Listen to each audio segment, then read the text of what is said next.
Welcome to Bite-Sized Bios. This is meant to be a mini-sode that will accompany HDTH. Every week, I will pick a person from history and dive into their lives. All right, welcome back to another episode of Bite-Sized Bios. This week we are going to cover Hilary Clinton. We're going to find out all about her and her life. But before we get into that, as is customary on this mini episode, we like to go back a little bit to the previous HDTH and see if there's anything that was missed, glossed over, not covered, or things you didn't like.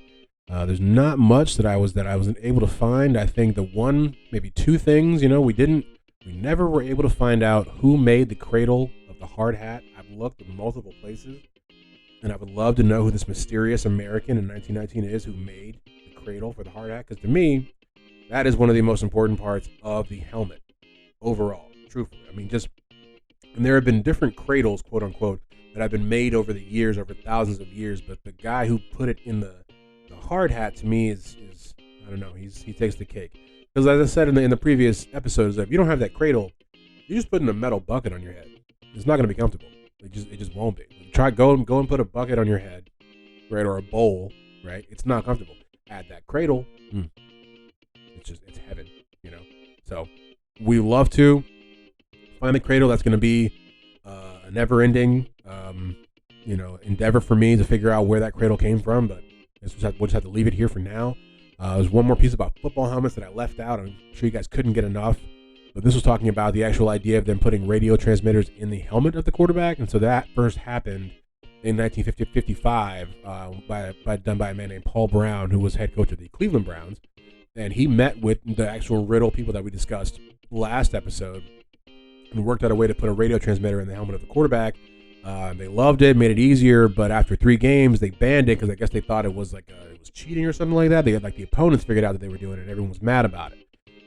Cut to 40 years later, and it's the standard across the league. Everyone, if you ever look, if you ever see when the quarterback is there's a loud noise and he puts his hands over the 2 ears of his helmet, he's trying to hear what's being told to him by whoever, maybe it's the offensive coordinator or the head coach, whoever's running that, trying to hear the plays. It's just odd. It's interesting to me for someone who likes sports and has watched this over the years to see that, when they made the technology, everybody thought it was wrong. So that was just I already had that information. They were going through so much, and I'd already thrown so much at you guys last episode. I was like, I'm going to let them ride on that. They don't need to hear all about Paul Brown and his radio transmitter exports. Exports? That's what I'm looking for. Exploits. That's what I'm looking for. So yeah, I don't think there's much else to say. Hope these bite-sized bios continue to grow. We can continue to profile some cool people that maybe don't get as much, as much play as they should. As always, if you like what you heard here, if you like what you hear here, you can go over to hdthappen.com and figure out all the rest of how things happened. Well, the transcripts and videos and works cited to show you how I got to the point of this episode, how I was able to figure out how things happen. As always, like and subscribe wherever you are listening to this podcast at. Always helps the pod out. It's a free way to help us continue to grow. Give us 5 stars if you can, or 2 stars, and tell us why you didn't want to give us 5 stars. That's fine as well. But as we normally do, without further ado, here is the episode.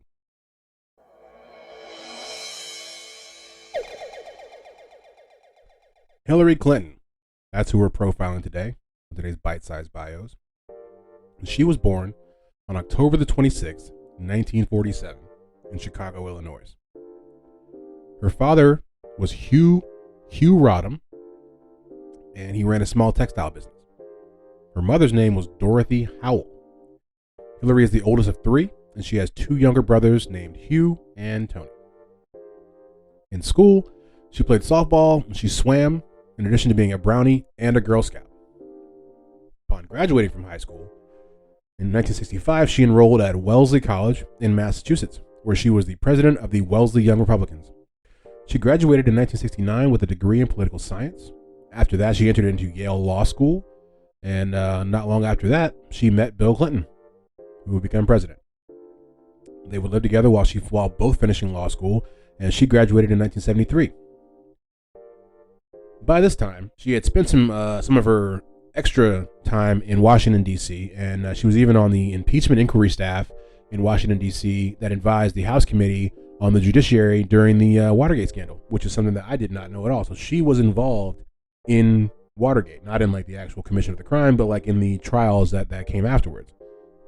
It's interesting when you find these powerful people and you see just, where they had been throughout history. Like when we profiled Condoleezza Rice, and you realize that she had been involved in all the nuclear Iran talks from like the 80s, and then you think these people just show up in the 2000s having these illustrious careers. Like, no, they had to do some stuff before they got there. So she ended up failing the bar in DC, but she passed in Arkansas, which is perfect because her husband was already living down there, practicing or teaching at the University of Arkansas School of Law.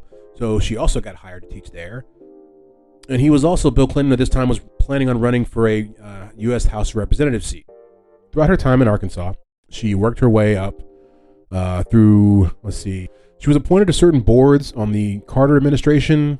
During this time, she was also working for the Rose Law Firm, and she would work her way up through there and become a full partner by 1979. So she was really getting it done out there. And right around that same time, Bill Clinton won the election to be the governor of Arkansas. This was in 1978. During her time as Arkansas's first lady, she was very busy both working for her law firm and being on the board of directors for two very powerful Arkansas-based companies, TCBY and Walmart. She was the first female to be on Walmart's board, and this was another interesting thing about this woman that I found out. I mean, I didn't know much about her before I did any of the profile on her. I knew that she was a first lady. I knew that she had been the first lady of Arkansas as well. I knew she had gone to law school. And that is really about it. I didn't know where she went to law school. I did not know that at one point she was on the board of Walmart. Like, it's just, would anybody have guessed that? I would have definitely not had that on my bingo card. So that brings us to life after the governor's mansion. So Bill Clinton was elected president of the United States. He took office in 1993. This made Hillary Clinton the first lady, and she was actually the first lady to have a postgraduate degree. What I thought was really interesting, if you look at this from every first lady afterwards, they've all had postgraduate degrees. It's not something I ever thought of when I went and looked into this as well. I initially thought, it was her, then it was Michelle Obama, but no. Laura Bush also held a postgraduate degree, and of course we know our current first lady has a PhD. I do have to say, this is a break-in during the edit, to be complete. This isn't behind the scenes. I've been listening to this, and I've already kind of gone too far to have to go re-record it, but I realize now I left Melania Trump out. And there's a question as to whether or not she even got a bachelor's degree. So I just wanted to put that in there because I was listening to the music to try to make sure the music worked right. And then when I heard it, I was like, oh, that's not right, dude. You got to go back. You got to fix that. So I'm just putting that in there because I'm always trying to have some integrity with this podcast. But yeah, back to the podcast. 2, 3, 4. It's very interesting to see the progression of postgraduate education among the women in the White House as time moves forward. She was also the first lady to have an office in the West Wing. I don't know how I didn't look up to see how many other first ladies had done that, but she was definitely the first. The postgraduate education really stuck out to me. Clinton would hold the office of first lady for 2 terms, and then she threw her hat into the ring for Senate once Bill Clinton got out of office. And of course, I'm just going to skip everything that happened in the middle of that. We all know kind of what happened during Bill Clinton's presidency and who or who not he may have done what with, but this is her, profile, so we're just going to skip right on past that. So as I said, she won the seat. Let's see. Well, before that, they purchased a house in north of New York City so that she would be eligible to run for that seat in the Senate. And she won the seat, and she held it for, actually, what is really interesting was when she held that seat, she's probably the only person to ever have this actually happen. She was at the same time, she was a sitting senator and a first lady of the United States at the same time for about 2 weeks. That's remarkable. I don't care what you think about her. I don't care anything. Like, who else is on that level? I don't think anybody else has been, I'm a senator and a first lady. Like, when I read that, I was thoroughly impressed. She served 2 terms as a senator before running for president, as we all remember, and losing the Democratic nomination to future President Barack Obama.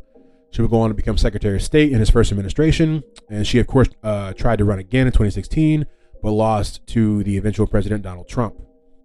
There is not much to get to about her. Really left. I didn't want to get into the messy stuff. I mentioned as well, when you do these profiles on people that are still alive, it is not the easiest thing to do. Because, like I said, the world hasn't made up their idea, how they feel about them yet. But I'm just trying to give you the most that I got without being too, pick a side sort of thing, if you will. So the last thing that I'll get to before we really get out of here, with two more things, I got two more things, is one, I'm going to explain to you the pantsuit. Why the pantsuit is so important to her narrative, to the culture that is Hillary Rodham Clinton. I didn't know, and I didn't think we'd ever get to the bottom of it, but I was one of the last articles that I read explained it. So, in September of 2022, Clinton discussed the evolution of her trademark pantsuits. Right? She noted that she began to wear them because of suggestive photos that had been taken of her during a trip to Brazil in 1995. They showed her underwear when she was seated, and they ended up using them in an ad for a lingerie company, which is also, I should maybe find that. Yeah, that's pretty wild.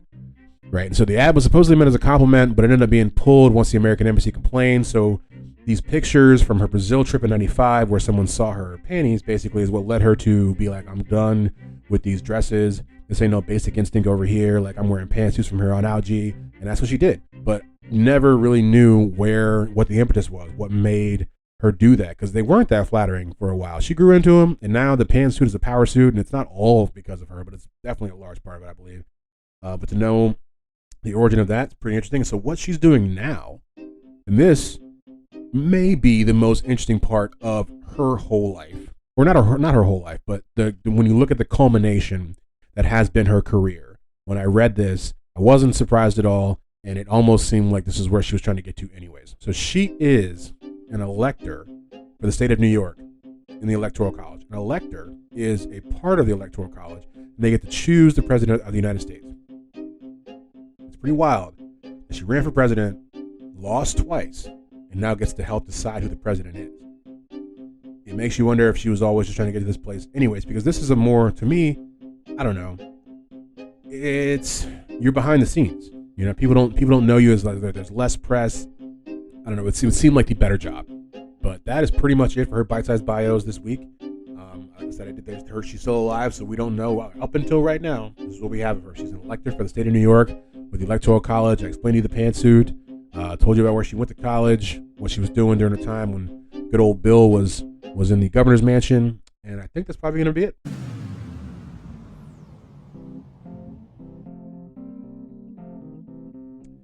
That was another episode of Bite-Sized Bios, BSB. We profiled Hillary Clinton this time.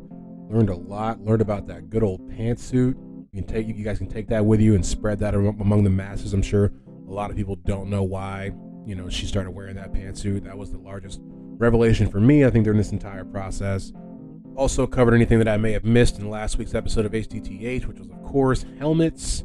I hope you guys liked that one. And if you love what you heard, there is always more where that came from over at hdthappen.com. There, as always, you will find a written version of what you just heard, as well as photos and videos that helped me create the episode. The works site will also be up there. I've been working to get the majority of the works site is up there. I realized that I've been saying that for a couple weeks, and there's probably about 30 episodes that don't have works cited up there. So I spent the last couple days trying to get those up there so you can see all my notes and see where I'm getting all this information from. Like and subscribe wherever you listen to podcasts. It really helps the pod grow. It's an easy thing to do. Just give us 5 stars, and you'll find out whenever we get new episodes coming at you. And you give me 5 stars if you can, but if you don't want to, and you want to give me 2 and give me some constructive criticism, I'm down for that as well. But as always, thanks for pressing play, and we'll see you guys in a couple days with the next episode of HDTH.